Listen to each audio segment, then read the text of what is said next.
2024년 9월 22일입니다. 우리 따스한 주일 예배를 통해 주신 하나님 말씀은 에베소 4장 28절의 말씀입니다. 에베소서 4장 28절의 말씀입니다.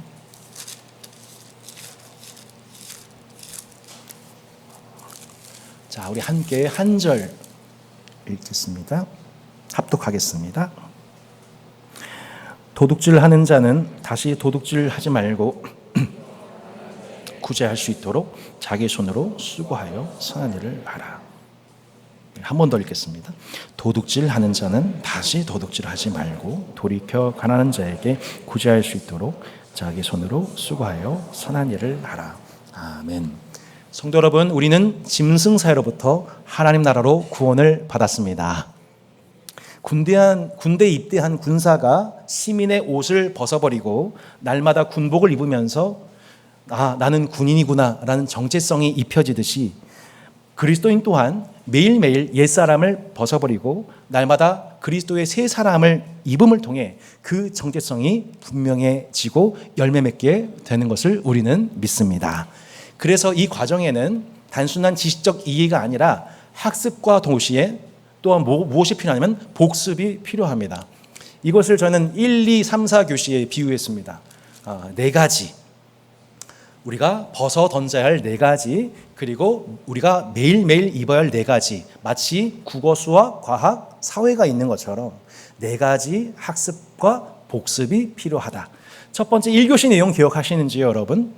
네, 기억이 안 나실 것 같아서 아주 친절하게 PPT 자막이 나와 있군요. 첫 번째 1교시가 뭐예요? 거짓말을 버리고 진실을 말하기입니다. 두 번째가 무엇입니까? Be angry but not sin. 분을 품어도 해가 지도록 품지 않는 것입니다. 세 번째가 무엇입니까? 오늘 본문입니다. 도둑질을 버리고 선한 일, 곧 가난한 자를 구제하는 것입니다.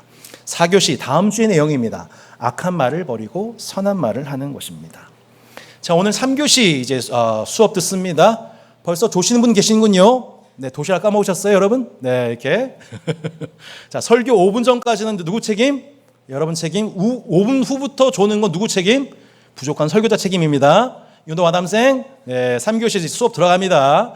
자, 쉬운 성경을 한번 읽어보도록 하겠습니다. 도둑질한 사람이 있으면 도둑질을 그만하고 새로운 마음으로 일을 시작하십시오. 그 손으로 열심히 일하여 오히려 어려운 사람을 도우며 살아가십시오. 자, 인간이 짐승의 형상을 덧입게 되었었을 때 첫 번째 나타났던 증상이 무엇이었습니까? 창세기 3장 아담과 하와가 무엇을 하기 시작해요? 거짓말하기 시작합니다. 거짓을 신뢰하기 시작합니다. 창세기 4장 가인이 무엇을 하기 시작해요? 분을 품기 시작합니다. 분을 내고 죄를 짓기 시작합니다. 그 결과가 뭐예요? 살인합니다. 자, 그렇게 짐승의 형상을 입어 거짓을 말하고 분노를 품기 시작한 인간이 반복적으로 범하게 되는 죄가 있습니다. 그게 뭘까요, 여러분? 오늘 본문에 나와 있는 도둑질이라는 것입니다. 도둑질. 여러분 어제 뉴스 보셨습니까? 혹시 그저께 뉴스 보셨습니까? 혹은 10년 전의 뉴스 기억하십니까? 이름은 뉴스지만 실상 뉴스 하나도 새로울 것이 없습니다. 다 무슨 얘기냐면 오늘 뉴스입니다. 도둑질했다는 뉴스입니다. 러시아가 우크라이나를 침공해서 무력으로 땅과 권리, 재산을 약탈하고 있습니다. 침공하고 있습니다. 이거 뭐예요? 도둑질 얘기입니다. 얼마 전에 한 충격적인 얘기 들었는데 대기업의 핵심 기술이, 미래의 핵심 기술이 있는데 이거를 모 국가에 어떤 사람이 팔아넘겼다고 하죠. 이게 지금 국가적으로 수조 원의 가치라고 합니다.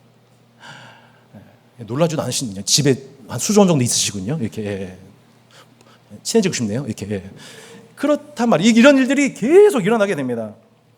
국가의 유력한 인물이 사적 이익을 위해서 공권력을 활용하거나 부당한 압력을 가하거나 뇌물을 주고받거나 고객의 신용 정보를 빼돌려서 돈을 챙기거나 고용주는 종업원에게 정당한 임금을 지불하지 않고 또 공기업의 근무 시간에 계속 주식 창을 띄워놓고 일에 집중하지 않거나 타인의 지적 재산을 도용하거나 딥페이크 영상 수입 사업을 하고 있고 어린아이들까지 그렇게 작년에서부터 어린아이까지 다 도둑질하고 있는 사회입니다. 기록을 찾아봤더니 18세기 조선의 정약용 그리고 16세기 종교개혁을 일으켰던 루터가 놀랍게도 동양과 서양 시간을 막론하고 똑같이 뭘 얘기하냐면 세상에 좀 도둑들도 있지만 진짜 문제 정말 큰 도둑들, 이 큰 도둑들은 법망을 요리조리 얼마나 잘 피해가는지 큰 도둑들 때문에 이 사회가 망한다고 정약용과 마틴 루터가 똑같이 얘기를 했더라고요. 16세기나 18세기나 지금 21세기나 여러분 그렇게 지금 그 큰 도둑놈들 때문에 저희가 몸살을 앓고 있고 그 피해를 고스란히 우리 다음 세대, 특별히 청년 세대가 경제적 피해를 끌어안고 생명에 대한 기회를 박탈당하고 있는 그런 이 짐승사회 속에서 지금 우리가 살아가고 있는 것입니다. 그런데 여러분 그것 아십니까? 그런 짐승사회의 모습은 동양과 서양 이 세계사 일반 세속사에만 있는 게 아니라 놀랍게 성경의 역사, 이스라엘 역사도 똑같습니다. 놀랍게도 구약의 역사를 살펴보면 그 짐승사의 일원으로서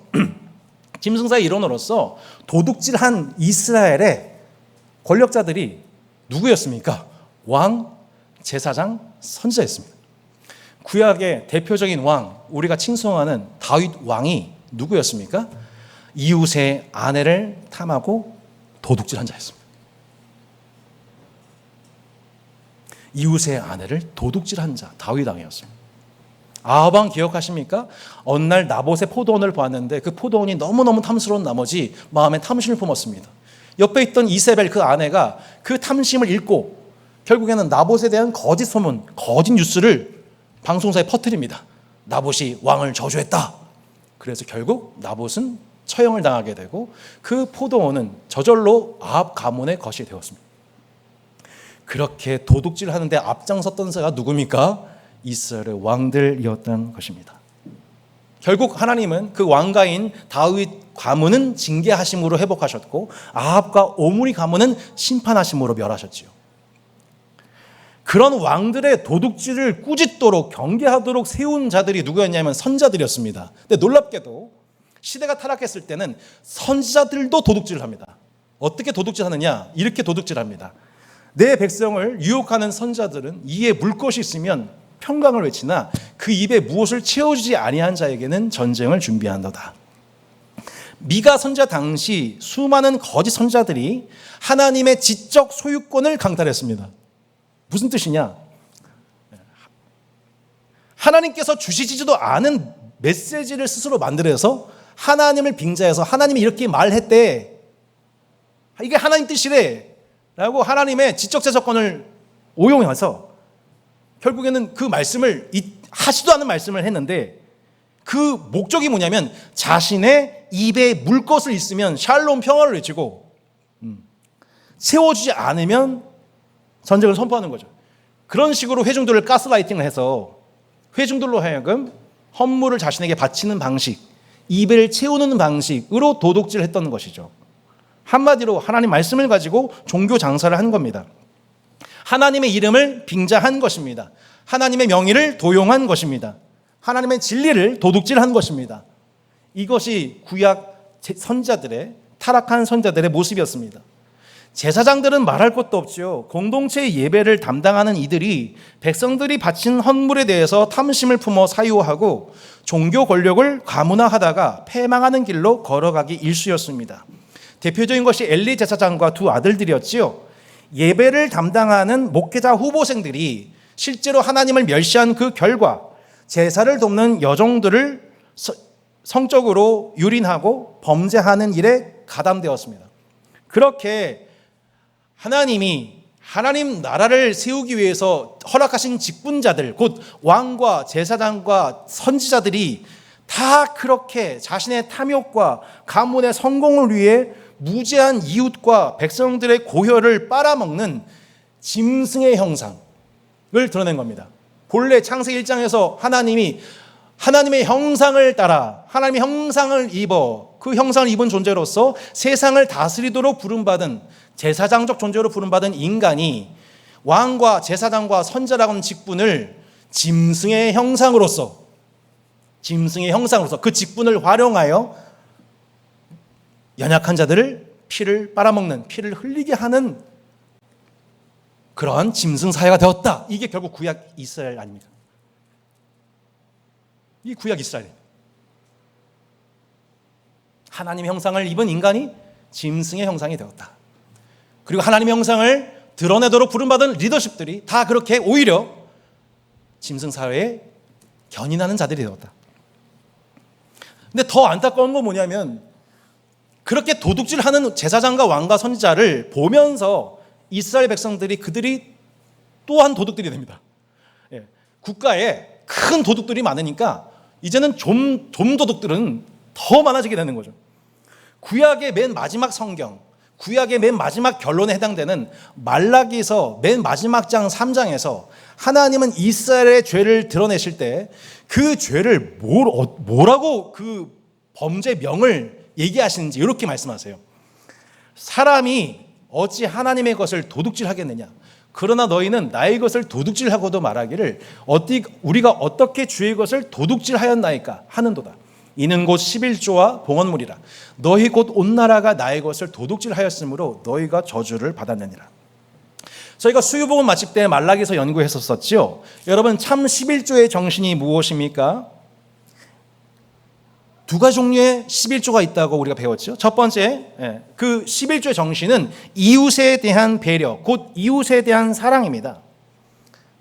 가나안 땅 배분 시 유일하게 땅을 배분받지 않은 레위 지파에 대해서 나머지 11지파는 그들이 그 땅에서 얻게 된 수확물에 대해서 이거 다 내 거야 라고 하는 것이 아니라 하나님께 감사해야지. 그리고 아직 그 수확물을 얻지 못한 사람들, 레위 지파가 남아있었지 라고 하는 그 이웃에 대한 헤아림과 배려를 실천하도록 하나님 주신 제도가 뭐냐면 바로 11조였던 겁니다. 그러니까 결국 그 11조를 통하여서 우리 속에 그 재물을 다 내 것으로 생각하는 그 탐욕과 물질주의적 세계관으로부터 경계받게 하셨던 것이 우리로 하여금 참 하나님을 섬기고 이웃을 사랑하는 자로 구원하시기 위해서 주신 하나님의 방책이 바로 11조 봉헌물이었던 겁니다. 또 다른 11조를 명령하셨습니다. 고아와 과부와 나그네 객들이죠. 시간이 흐르면 그 사회 내에서 자연적으로 도태되고 소리 없이 죽어나가는 계층들입니다. 네, 우리 기억하시죠? 베들레헴에 가뭄이 들었었을 때에 아무것도 먹을 것이 없이 들어온 우리 과부. 네, 누구예요? 룻, 나오미. 근데 그들을 배려하는 보아스. 밭 귀퉁이에 있는 것들은 수확하지 않고 남겨둠을 통하여서 그들로 배불리 먹게 한 그것이 11조였죠. 왕과 제사장 선지자들이 짐승의 형상으로 살아가면서 백성들 또한 좀도둑들이 되어버렸습니다. 11조를 도둑질하기 시작하는 것입니다. 한마디로 그 11조를 도둑질하기 시작했다는 것은 무슨 뜻이냐면 그렇게 그들의 예배를 위해 공동체를 위해서 헌신되는 레위인들, 두 번째 돌봄이 필요한 이웃들을 더 이상 안중에 두지 않고 살기 시작했다는 뜻이었죠. 지파들의 연합 공동체인 이스라엘의 정체성은 그렇게 무너지고 만인에 대한 투쟁 상태, 강한 자만이 살아나는 양육강식, 적자 생존의 짐승 사회로 변질되는 것입니다. 이는 그렇게 이스라엘이 고통스러웠던 애굽에서 살던 그 시절로 그들이 다시 애굽이 되었다.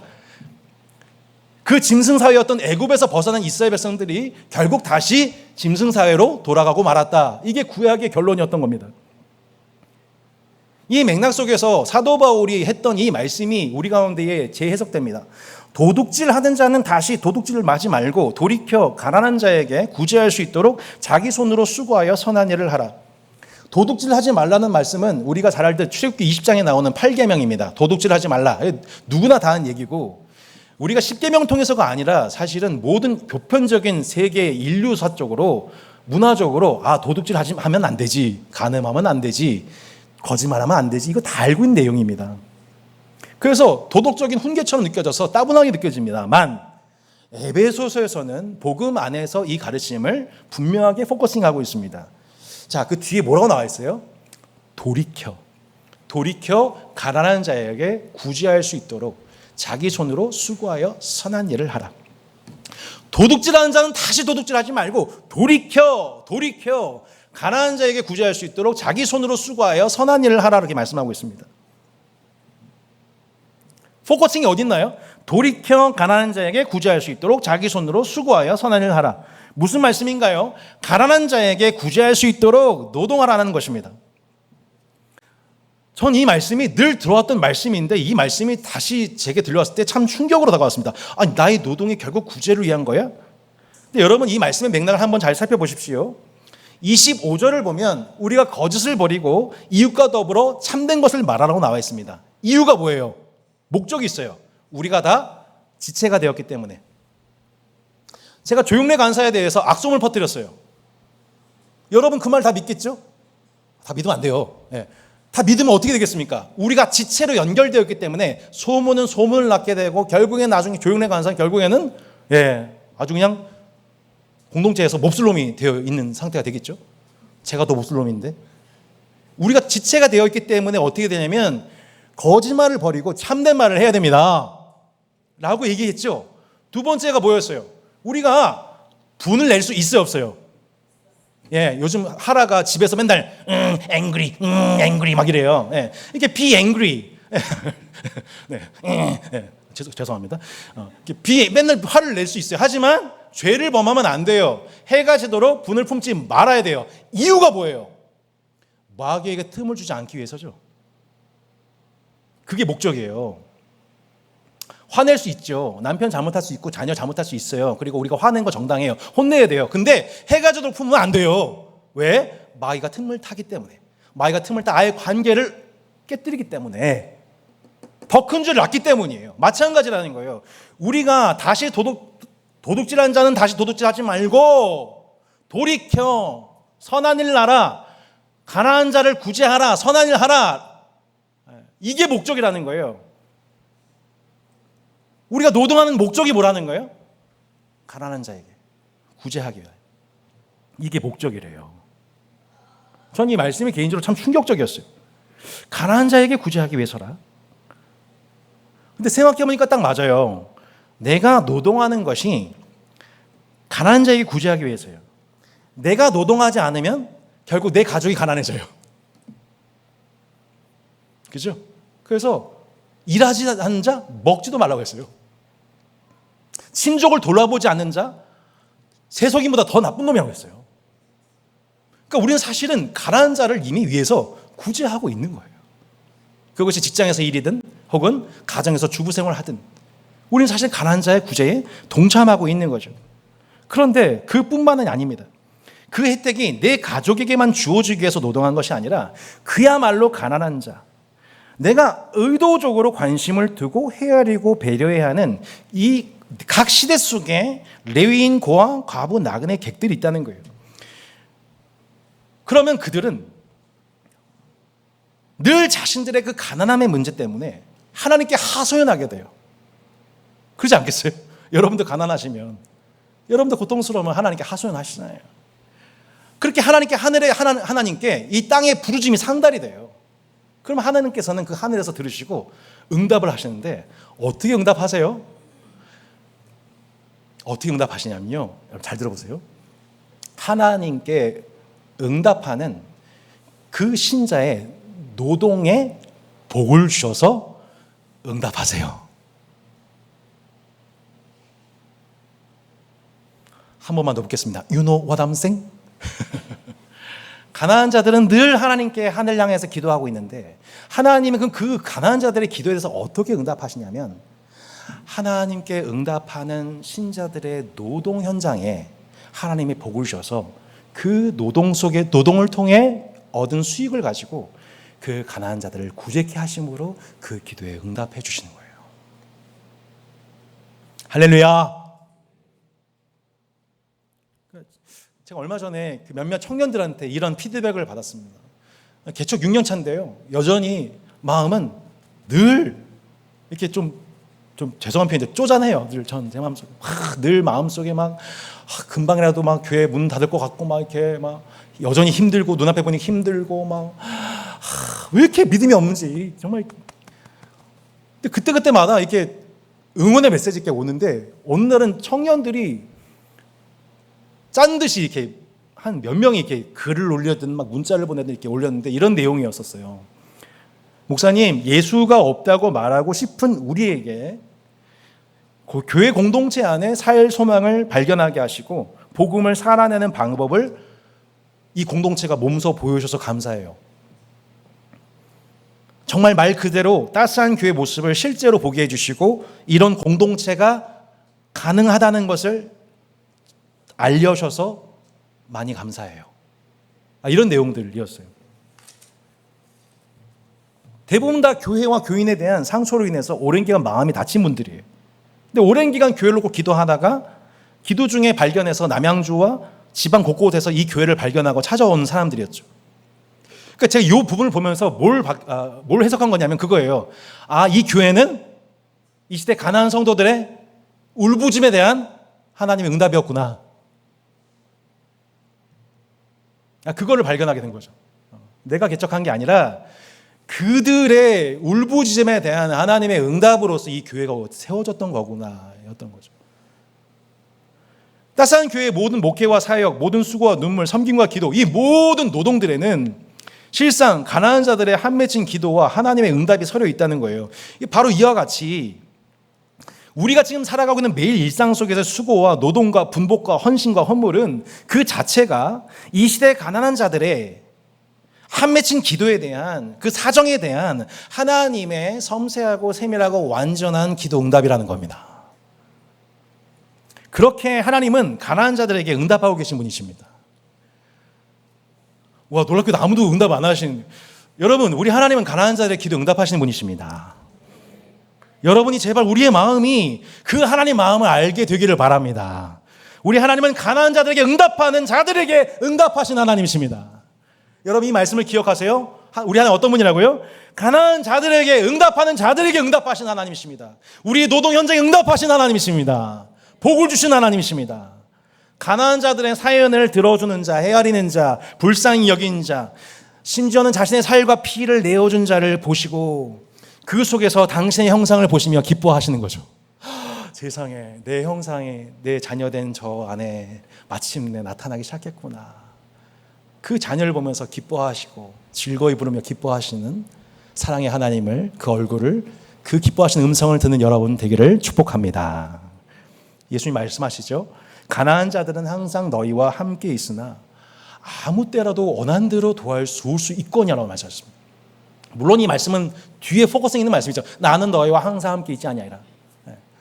그렇지만 예수님도 뭐라고 말씀하세요? 가난한 자들은 항상 너희와 함께 있다.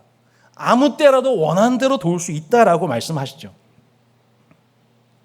여러분 잊지 마십시오. 가난한 자들은 그 땅에서 늘 끊어지지 않고 늘 있을 것입니다. 지금도 있고 앞으로 더 많을 거예요.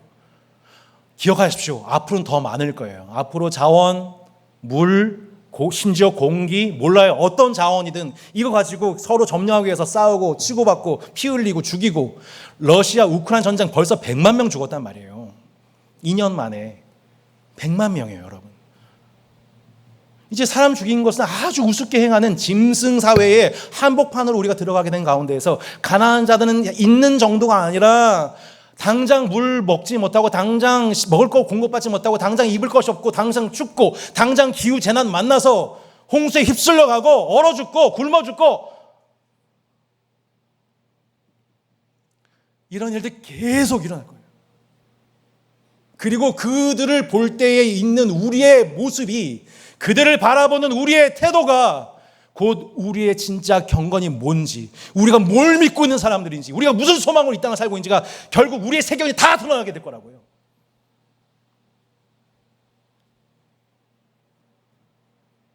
나는, 내 가족은, 내 자식은 지금 안전하게 살고 있으니까 상관없어. 휴, 다행이다. 그게 여러분의 세계관인가요, 여러분?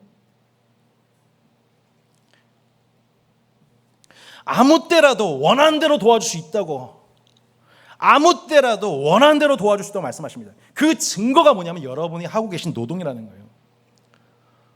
그러니까 그 노동이 얼마나 영광스러운 직분입니까? 노동이 얼마나 은혜로운 통로입니까? 하나님께서 매일매일 일용할 양식을, 우리 일용할 양식을 우리에게 내려주시는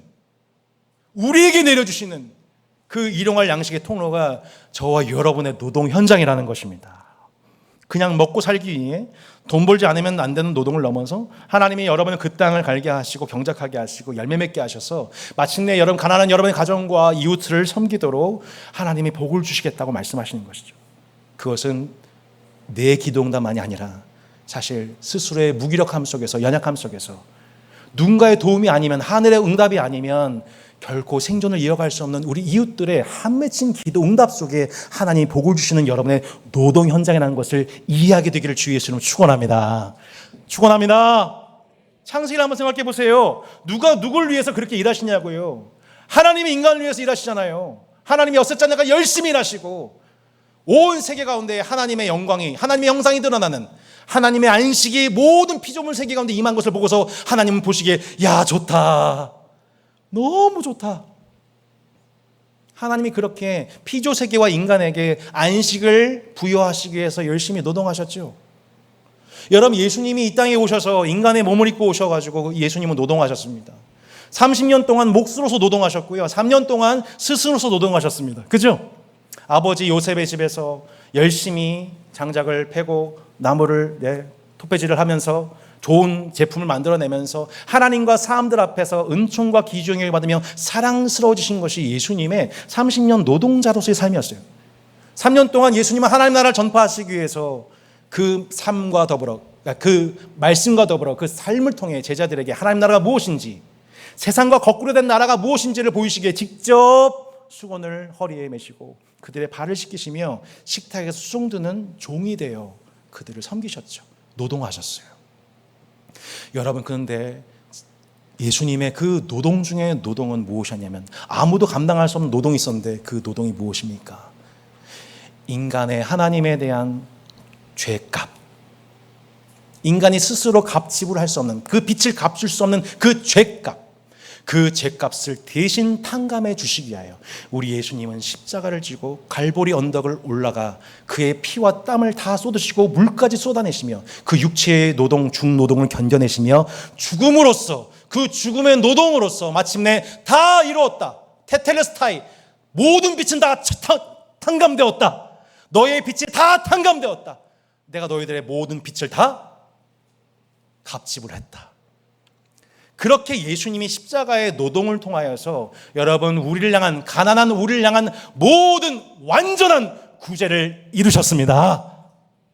에베소 4장 28절을 그 십자가 위에서 예수님의 그 중노동이 결국 우리에게 안식이 되고 우리 가운데 구원이 된 것이죠.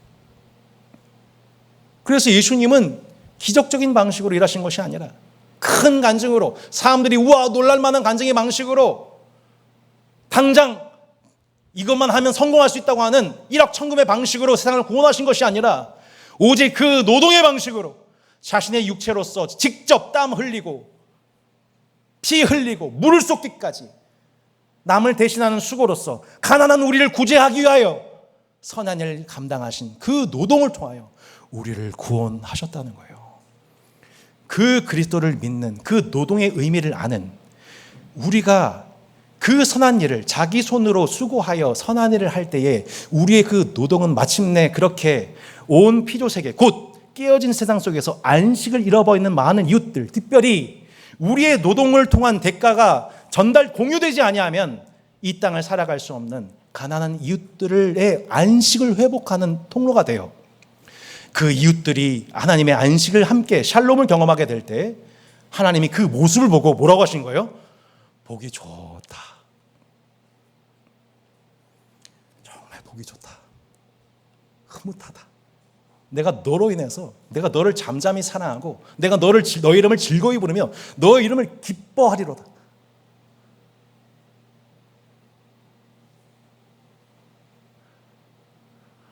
여러분, 여러분의 노동을 통하여서 이웃들이 이 안식을 얻기를 바랍니다. 하나님 보시기에 심히 좋았더라. 하나님 보시기에 심히 좋았더라. 할렐루야. 여러분의 노동과 직장과 가정의 그 모든 일들이 그렇게 하나님의 일을 이루는 선한 일이 되시기를 축복합니다. 그렇게 예수님은 에베소서 4장 28절을 33년의 노동과 그 십자가의 중사역을 통해 완벽하게 성취하신 거예요. 가난한 우리를 위한 완전한 구제, 선한 일. 제가 성복주한교회 청년부 교육자 시절에 한 가지 정말 뼈 때리는 가슴 아픈 피드백을 받은 적이 있습니다. 지방에서 이렇게 청년들이 이제 소문 듣고 성복주한교회로 몰려오기 시작했거든요. 근데 한 청년이 되게 서러운 피드백을 했어요. 목사님, 제가 이게 상경에서 서울 살다 보니까 청년부 생활이란 것도 있잖아요. 제자 훈련도 있잖아요. 돈 있는 사람들이 하는 거네요. 이런 얘기를 하는 거예요.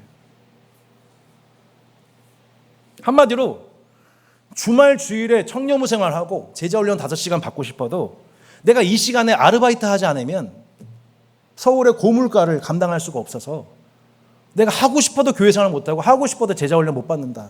이게 그 친구의 하소연이었어요. 저는 부끄럽게도 초반에는 이 말에 공감을 못했어요. 근데 2012년도에,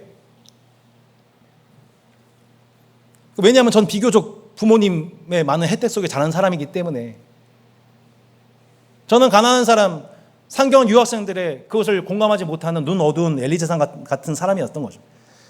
2012년도 송태근 목사님이 강남교회를 담당하셨을 때 저희 성복주한교회 부흥회를 인도하러 오셨습니다. 근데 마지막 날, 은혜를 끼치시고 마지막 날에 강남교회에서 하고 있는 사역을 설명하셨습니다. 그게 뭐냐면은 그 노량진에서 고시촌에 있는 학생들을 위해서 매일 아침마다 식사를 무료로 제공하는, 그러니까 매일 100에서 150명이 와서 그 식사를 먹고서 고시촌을 향하는 것이죠. 한 달에 상경한 그 지체들이 한 달 용돈이 30만 원입니다. 그러면 10,000원으로 하루를 버텨야 되는 거죠. 아침, 점심, 저녁이에요. 요즘 같은 때는 여러분 10,000원이면은 식사 한 끼입니다. 끝나요. 그 형편을 바라본 강남교회에서 아침 식사를 제공했었을 때 그 필요가 청년들에게 진정성 있게 전달되었을 때 그 청년부가 부흥할 수밖에 없었던 그 얘기를 전달해 줬던 것이죠. 그 말을 듣고서 결국 길성 목사님과 제가 강남교회를 직접 찾아갔었고, 그 이후부터 성복주한교회 권사님 집사님들이 삼성을 모여서 새벽 4시 반 5시에 모입니다. 반찬 6개 7개를 내옵니다. 놀라요. 어떤 때는 소갈비가 나와요. 이해가 안 되죠. 집에서도 못 먹는 소갈비. 예. 저도 못 먹었. 예, 하여튼 그 교회만 가면은 막 진수성찬이 차려져가지고 막 이게 나오는데 막, 예, 청년들이 막 놀라 자빠지진 않고, 자빠지진 않았어요. 자빠지기 전까지 갔었어요. 이렇게 먹고서 너무 행복해하면서 엄마의 맛을 느끼면서 사랑을 막 느끼기 시작한 거죠. 근데 그걸 보면서 매해마다 2천만 원, 3천만 원을 예산을 쏟아붓고 플러스 알파로 곳곳에서 그 소문을 듣고 많은 이들이 이제 그 재정 지원을 한 것입니다.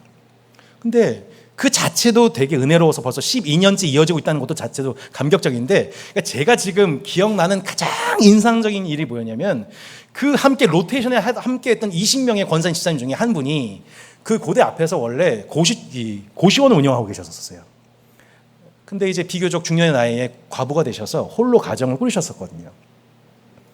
근데 이분이 이제 새벽 만나 사역에 동참하면서 아침마다 식사를 내오고 설거지한 일을 하시면서 100명의 대학생들을 맞이하는 그 역할을 하면서 그분의 바라보는 시각이 바뀌어서 저한테 어느 날 이런 얘기를 넌지시 고백하신 거예요. 목사님, 저한테는 고대생들이 제가 살아가는데 사업의 일환이었을 뿐이에요. 근데 이제 제가 알겠어요. 하나님께서 이들을 통해서 내게 복을 주셨고, 또한 이들 중에 가난한 이들을 배려하도록 하나님께서 내게 새로운 마음을 새벽 만나 통해서 열어주고 계세요. 그래서 그분이 실제로 가난의 형편에 있는 자들에 대해서 배려하기 시작하는 새로운 사업을 시작하시게 된 거죠.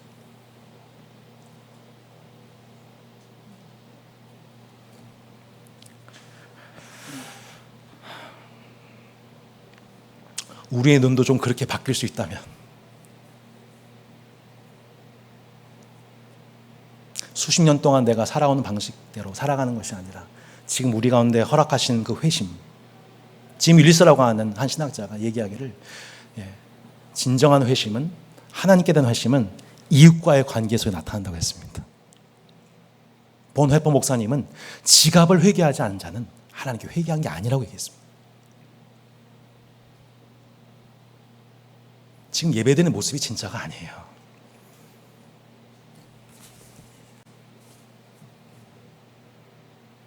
이게 진짜죠. 본문이 있는 곳에 여러분 마음이 있는 거죠. 기독교 역사는 인간의 7대 중범죄를 추적했었습니다. 지목했었습니다.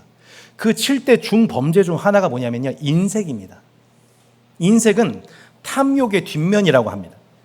자신과 소유에 대한 애착이 너무 사로잡혀 있어서 내 자신이 무엇을 먹을까 입을까 마실까 나와 내 가정의 필요에 함몰된 나머지 이웃의 필요와 고통에는 점점 둔감해지고 무감해지는 죄악을 인색이라고 합니다.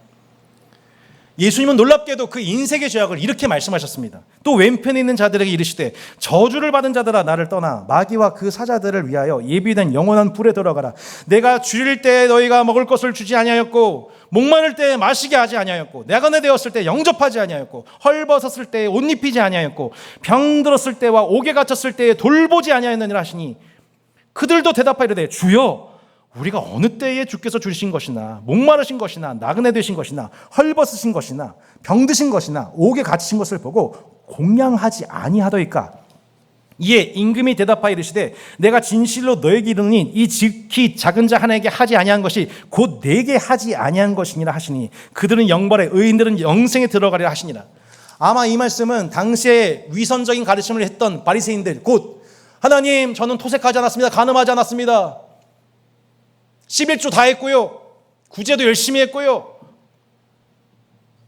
일주일에 1회 동안 열심히 금식도 했고요, 내가 언제 주님 안 섬겼나요? 라고 말하는 자들을 염두하고 있습니다. 근데 놀랍게도 그들은 양이 아니라 염소들이었습니다. 왼편의 선자들이었습니다. 저주받은 자들이었습니다. 마귀와 그 사자들을 위하여 예비된 영원한 불에 들어갈 자들이었습니다. 그들 또한 열심히 노동하였고 그들 또한 열심히 종교생활했고 열심히 금식, 기도, 구제 다 했습니다. 하지만 그들의 노동의 목적은 자신의 채워지지 않는 욕망, 곧 탐욕을 섬기기 위함이었던 거죠. 내게 한 게 아니잖아.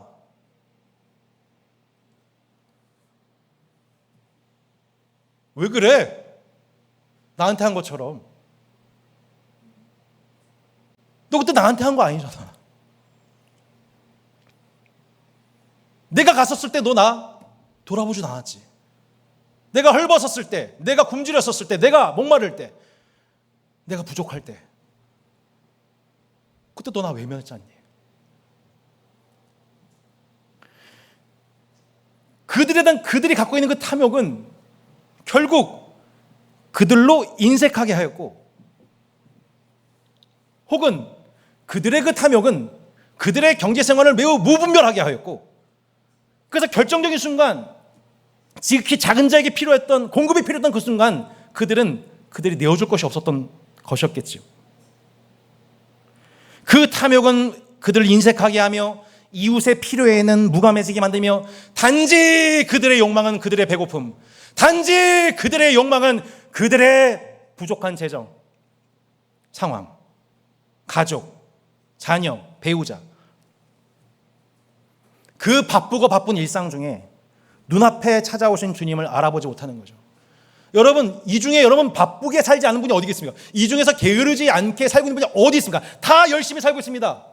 다 열심히 게으르지 않고 살고 계시죠. 그런데 놀랍게도 그 바쁘고 게으르지 않은 삶 중에서 놀랍게 주님은 넌 게을렀다, 너는 바빴다, 너는 나를 돌아보지 않았다 라고 판단받을 지점이 나중에 드러날 수 있다는 겁니다. 탐욕과 인색에 사로잡혀 열심히 살아가는 삶, 탐욕과 인생의 동전에 사로잡혀 열심히 살아가는 삶, 난 너희를 도무지 알지 못한다라고 하실 겁니다. 그 탐욕과 인색에 사로잡힌 인생이 반복하고 또 반복하는 것, 다시 하고 다시 하고 또 다시 하는 것, 뭐예요? 도둑질인 거예요. 그게 내 노동이 가난한 이웃의 기도에 대한 하나님의 응답이라는 것을 이해하지 못하는 삶인 거예요. 가난한 이웃에게 드려질 몫을 그의 것으로 해석하지 않고 배려하지 않은 결과, 그걸 성경에서 도둑질이라고 하는 거예요. 이웃의 것을 이웃의 것으로, 하나님의 것을 하나님의 것으로 인정하지 않는 세계관 속에서 바쁘게 탐욕과 인색 속에 열심히 살아가고 있는 삶, 도둑질하는 거예요. 다시 도둑질하고 있는 거예요. 우리가 원래 그리스도 밖에 있던 우리가 그렇게 도둑질하던 자였는데 이제는 그리스도 안에 있다 하면서 여전히 이웃의 것을 도둑질하며 살아갈 수 있다는 것을 말씀하고 있다는 겁니다. 제가 말씀드렸잖아요. 전 5만 원, 10만 원 이렇게 엑스트라 머니 생기면 아싸! 여러분, 이미 내 필요가 다 채워진 상황 속에서 내한테 100만 원, 200만 원, 1000만 원 있다고 생각해 보세요. 너무 좋겠네. 예. 너무 좋겠다. 예. 그럼 그 돈 여러분 당장 갖고 무슨 생각하세요? 그게 여러분이라고요, 여러분. 그게 여러분이에요. 그게 저예요, 그게 저. 제 수준이 겨우 그 수준밖에 안 됐다고요. 10만 원 생기면 목사라는 자가 딱 10만 원 생기니까 그냥 아싸 하면서 뒤로 5만 원, 이쪽 5만 원 찔러 놓고서 어떻게 나를 했을까? 놀랍게도 청년들, 목사님 돈 없어서 제자 훈련 못하는 이 현실 아세요? 라고 말하는 청년들의 상황에선 둔감하지 못하고 그 돈이 생겼을 때 그들에 대한 안중에도 없이 무감하고 둔감한 자. 저는 여러분에게 주어진 모든 돈을 다 그렇게 가난한 자에서 쓰라고 말씀드린 것이 아닙니다. 여러분의 것은 여러분의 것으로, 가족의 필요는 가족의 필요로. 그런데 누군가의 한 맺힌 삶과 기도의 응답으로 주어진 그 돈에 대해서 분별하고 이건 내게 아니구나. 그래서 이웃의 것을 이웃의 것에 줄 수 있는 정직한 여러분 되시기를 바랍니다. 영화 마스터에 이런 대사가 나오죠. 제가 사실은 추석 연휴 특집으로 이병헌 성대모사를 하고 싶었는데 쉽지가 않아요. 쉽지가 안 돼요. 쉽지가 않아요. 그래서 그냥 대사만 알려드릴게요. 나중에 천국 가서 연습해서 할게요. 푼돈 가지고 장난치는 놈들은 사람들은 사기꾼이라고 부르고, 억 단위가 되면은 경제사범이라고 부르고, 조 단위가 되면 뭐라고 부를 것 같아? 이게 마스터에 나오는 명대사예요. 짐승 사회로 치닫고 있는 대한민국은 거짓말도 크게 할수록, 유튜브 나오면 분노도 크게 할수록, 도둑질도 크게 할수록 유명해지고 돈 벌고 심지어 무죄한 자가 되는 세상이에요. 저는 정말 이 대한민국 사회가 정말 짐승 사회가 되고 있구나라는 것을 여기서 보게 돼요. 그러면 우리 자녀들도 이거 보면서 의대 받겠죠? 그렇구나. 거짓말 크게 하고 분노 크게 하고 도둑질 크게 하는 사람은 결국 성공하는 거구나. 이렇게 짐승들로서 사육되는 세상 아닙니까? 한평생 많은 돈을 축적하고 노후 걱정 없이 살아가는 것, 대한민국의 시민복음이라고 여러 번 말씀드렸잖아요. 우리 인생의 의미가 무엇인지, 죽음 이후의 운명에 대해서는, 그 이후의 심판에 대해서는 묻지도 따지도 마. 그냥 인생 행복하게 살아 라고 말하는 그 세속 시민 복음이 지금 세상을 점령하고 있고, 심지어 예수 믿는다 하는, 예수를 내 주라고 고백하는 자들도 똑같이 그렇게 도둑질하던 자가 또 똑같이 도둑질하고, 가난한 자에 대해서는 전혀 무감한 채 그들의 기도에 응답하시는 하나님의 섭리가 내 노동 현장에 있다는 것을 인정하지 않고 살아가고 있다면 우리는 다시 도둑질하고 있는 겁니다. 속지 마십시오. 분별하십시오. 하나님 나라와 질서는 이미 이 땅에 시작되었습니다. 그리고 그 나라가 완성될 것입니다. 가난한 자들의 몫을 생각하고 나보다 더 힘든 이웃을 생각하며 내게 주어진 노동의 십자가를 감당하는 자가 복이 있다고 말씀하십니다. 그 사람이 당장 구분은 되지 않지만 진정 그들이 드렸던 은밀한 구제와 금식과 기도를 기억하신 하나님, 은밀히 보시고 그것을 갚으시는 하나님께서 반드시 그들에게 칭찬과 보상과 영광과 존귀를 안겨주실 것입니다. 그 사람이 진짜 오른편의 선자입니다. 그 사람이 진짜 양태에 속하는 자이며 진짜 의인이며 짐승의 형상을 벗어번지고 하나님의 형상을 물려받아 마침내 하나님 나라를 대토록 세세토록 함께 다스릴 자입니다. 어떤 성도분 이런 마음 나누십니다. 목사님, 저희는 인도네시아에 갈 수는 없습니다. 하지만 비전 트립에 가고자 하는데 재정적인 어려움이 있는 그 지체를 돕겠습니다. 저희도 젊은 시절 비전 트립을 통해 신앙생활에 눈뜨게 되었고 저희도 그 당시 후원으로 갈 수 있었거든요. 이런 한 주, 이런 식의 한 주도 그렇게 내 생활에 그 모든 노동과 수고가 결국 나와 내 가족뿐만 아니라 정말 절박함 속에 살아가고 있는 그 누군가에 대한 하나님의 공의로우시고 사랑이 풍성하신 하나님의 완전하신 섭리 속에 하나님이 내 노동 현장에 복을 주고 시는 분으로서 다시 도둑질하지 않고 자기 손으로 수고하여 얻은 그 수익의 일부로서 그 이웃의 필요를 채우게 하시는 그 모습을 보고 하나님이 참 보기 좋다. 너는 정말 내 자녀구나. 너는 하나님의 형상이구나. 그 형상을 드러내는 이 땅에 진정한 소수자들, 진정한 남은 자들, 주 예수 그리스도의 제자들이 되시기를 축복합니다. 탐심과 인색의 옷을 벗어버리고 자족과 풍성함의 옷을 날마다 입으십시오. 함께 기도하겠습니다. 우리 함께 찬양했으면 좋겠는데요. 함께 주가 일하시네 함께 찬양하고 말씀을 적용하고 축도로 예배를 마무리하겠습니다.